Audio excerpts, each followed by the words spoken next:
Hello, everyone, and welcome to The Deep Dive. I'm host speaker, your guide into the fascinating corners of knowledge. And I'm expert speaker. We're here to help piece together and make sense of the information you've gathered on today's subject. Today, we are taking a deep dive into something, well, truly unexpected. It's a game that takes this super beloved, family-friendly icon and just twists it. Turns it into something intense, dark, and really engaging. Shadow Labyrinth. Yeah. You've given us this whole pile of previews, official statements, community buzz, all that stuff. And our mission is basically to unpack it all. And what's so fascinating here, I think, is just how much Shadow Labyrinth completely flips the script. It subverts expectations like crazy. Right. So we're going to explore everything, really dig into its, well, controversial origins, the punishing gameplay people are talking about, and figure out why this Waka Waka Vania is making such waves. Okay, yeah, let's unpack that. I mean, imagine a dark, gritty horror Metroidvania, but starring a reimagined Pac-Man. When I first heard that, my brain just kind of went, how does that even work? It sounds like a concept that just shouldn't, but well, apparently it does. Mm-hmm. And it's almost here, right? It's launching July 18th, 2025. PC, Switch, PS5, Xbox, all the major platforms. Yep. So, okay, at its core, Shadow Labyrinth is a 2D action platformer. But like you said, it's not just any platformer. Away. It's getting heavily tagged as a Metroidvania. You know, that genre known for huge interconnected maps that you unlock bit by bit as you get new powers. Right, the exploration and backtracking is key. Exactly. And you also hear it called a search action game, or those nicknames we mentioned, Waka Waka Vania and Pexels. Which tells you everything, doesn't it? It really does. Those names alone signal this is not your grandma's Pac-Man. That's for sure. It's a really bold departure from the usual Pac-Man vibe. We're talking dark, eerie, graphic even. Graphic, wow. Yeah, so much so it got a teen rating from the ESRB, the Entertainment Software Rating Board. A teen rating for Pac-Man. First time ever for any Pac-Man game. And that decision, not even putting Pac-Man right there in the title, that was super deliberate. Oh, okay. Clearly aimed at a new, probably older audience. Really trying to distance it from the family-friendly history, Although, you can still kind of spot Pac-Man's shape in the O of the logo if you look closely. A little nod there. Okay, but here's where it gets really wild and honestly a bit sneaky. Shadow Labyrinth isn't just some random new game. It's a direct tie-in to that Pac-Man Circle episode from the Prime Video Secret Level Anthology series. Oh, right. I remember that short. It was intense. Totally. And what a lot of us just thought was, a cool original animated short, turns out it was basically a secret ad for this game. Okay, makes sense now. And that connection, that prequel relationship, it has a huge impact. Oh, so? Well, the short isn't just like a side story. It's canon. It's the prequel. So if you've seen it, you know the true nature, the real goals of that floating orb thing. Right. The yellow orb. Yeah. And knowing that adds this incredible sense of dread, this whole atmospheric depth when you're playing Shadow Labyrinth. Yeah. You see PCK guiding the player character and you know what it really is, what it wants. Yeah. It just immediately ups the stakes. Exactly. So the story drops you right into this really cool mystery. You play a swordsman, no per 8, some kind of humanoid, no memory. Okay. And you're guided by this very same floating yellow orb named Pussy, which is itself a neat little nod to Pac-Man, right? Yeah. Pac-Man's original Japanese name. Nice callback. And PCK basically chooses you, the swordsman, as its instrument, its tool. Yeah. Guiding you through what the previews call a hellish maze on some weird alien planet.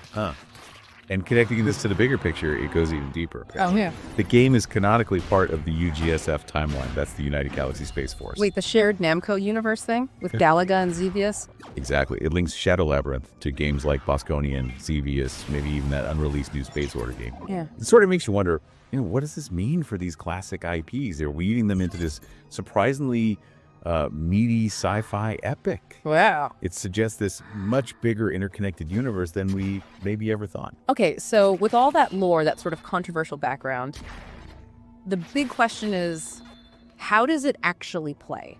Does the gameplay live up to that dark promise? Seems like it. Early previews are calling the experience incredibly tight. Tight, like responsive. Yeah, responsive controls, solid mechanics, both in combat and platforming.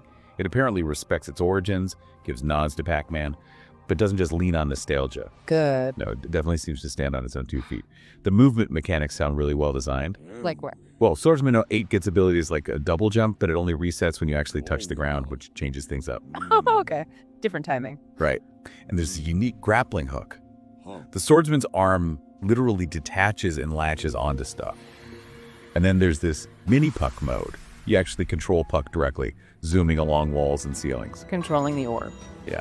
And this apparently leads to some seriously sweaty platforming sequences, as one reviewer put it. Sweaty platforming sounds tough. Yeah, like demanding real precision, quick reflexes. They said it has a Celeste-like quality. High praise. Celeste is legendary for its platforming. Totally. And it even reminded some people of the White Palace in Hollow Knight. Oof. Okay, that's intense. Definitely setting a high bar for difficulty. Oh, and there were also these things called D-lines that temporarily turn the swordsman into classic Pac-Man to get through certain areas. Huh. Okay, that's a cool nod. But what about the combat? Is it just hack and slash? Seems more involved than that. Beyond just standard sword attacks, you can apparently bounce on enemies, kind of like Shovel Knight. Oh, nice. Pogo bouncing. Yeah. And execute dodge rolls, parries. The parries sound really satisfying. Audio cues, hit stop effects, Yeah, that tactile feedback is important. But don't expect it to be easy. Uh-huh. Reviews say the parry window is really tight, unforgiving, and even blocking isn't foolproof against heavier hits. So you really have to learn the systems. Looks like it. Yeah. And staying true to Pac-Man, there's this core consumption mechanic. Eating things. Kind of. You use PCK to consume enemies you defeat.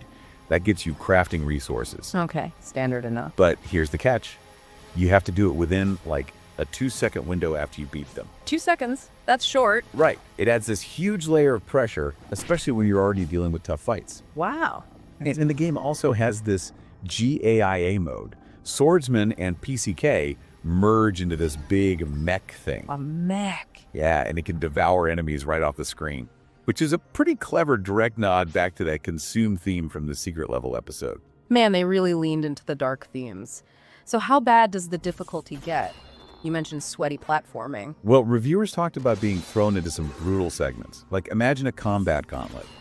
5 rooms, back to back, getting harder each time. Okay. With no checkpoints. Oh, come on. Seriously. Seriously.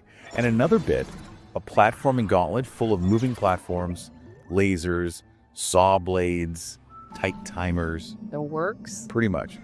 And often just one checkpoint, maybe halfway through.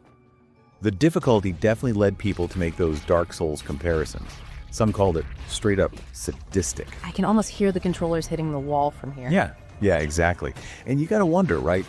Why go so dark, so challenging with a character people associate with, well, eating dots in a maze? Yeah, is it just shock value? Or is there like a deeper reason? A good question. It definitely risks turning off some people, maybe even the new audience they're trying to attract. Right. Seems counterintuitive. But the developers say it's intentional. It's an ode, they call it, to Namco's history of making really tough games back in the day. Ah, flexing their muscles a bit. Kind of. Showing they haven't gone soft, But Shadow Labyrinth does apparently respect your time in one key way. Oh. You keep your aura. That's the in-game currency when you die. Unlike a lot of Souls-likes where you drop everything. Okay, that's actually a pretty big deal. Takes some of the sting out. Definitely a breath of fresh air, as one review put it. Makes those repeated deaths maybe a little less frustrating. And you'll probably need all the aura you can keep, right? Given the enemies. What are we fighting? A whole range, it sounds like. Spear guys, archers, hovering turrets. The usual suspects for this kind of game. Standard fantasy sci-fi mix. Yeah, but they also throw in classic Namco enemies. Like Puka and Fygar from Dig Dug. No way. That's awesome. Right. And the boss fights sound equally tough. Ah. There's a G-host inspired by Pinky. Pinky, the pink ghost. Yep. And a huge monster that's a tribute to Splatterhouse, another classic, very gory Namco game. Oh man, Splatterhouse. Okay, they're really digging into the archives. And apparently both those bosses get harder the longer the fight goes on. They escalate. Jeez. Sounds intense. And the sound design helps sell it all, too. People are saying it's superb. Like the music or effects. Both. Everything from like classic Pac-Man pellet sounds when PCK grabs currency As such. to these heavy electric guitar riffs during boss fights to amp things up. Yes. And there's even a pre-order bonus, a DLC, that lets you toggle classic arcade sounds for when you're in that mini-puck mode. Oh, that's fun. A nice little detail for the fans. Totally. It bridges that gap between the retro feel and this new dark direction. Okay, so with all this radical reimagining, the difficulty, the tie-ins, how are people actually reacting so far? What are the early impressions? It's really been a mix. Definitely skepticism, but also a lot of enthusiastic surprise. Skepticism, like people just thinking it's weird. Yeah, exactly. Some folks online, when it was first revealed, thought the concept was cringe, or maybe the art style looked ugly. I can see that. It's Pac-Man, you know? Messing with an icon like that. People get protective. For sure. That's always the tension with these bold reimaginings, right? Yeah. Especially with a character as globally recognized as Pac-Man. Definitely. And some people were disappointed, maybe if they felt that secret level episode left a sour taste or something. Oh, okay. But others, especially the reviewers who actually got to play it, they were calling it an extremely tight and surprisingly competent Metroidvania. Some are even predicting it could be a new classic. Wow, from cringe to classic. That's quite a range. It is. It shows how divisive it is, but also how well it might actually work once you get your hands on it. People described it as super fluid and fun, even innovative. So it's clear that, yeah, maybe a grim, dark Pac-Man reboot wasn't on anyone's 2025 bingo card. Definitely not mine. But it's grabbed a lot of attention. Some are even hoping it'll fill that void left by games like Grime for Metroidvania fans. You know, that challenging, dark atmosphere. Right, Grime has a similar vibe, maybe, so it found an unexpected niche. Seems like it might have, yeah. It works, surprisingly. So it's fascinating then to kind of peek behind the curtain. Who came up with this? What was the thinking? Well, development started back in 2020, alongside other more traditional Pac-Man titles, actually. Oh, so it wasn't just a random one-off idea. Doesn't seem like it. The producers are Seigo Aizawa and Katsuhiro Harada.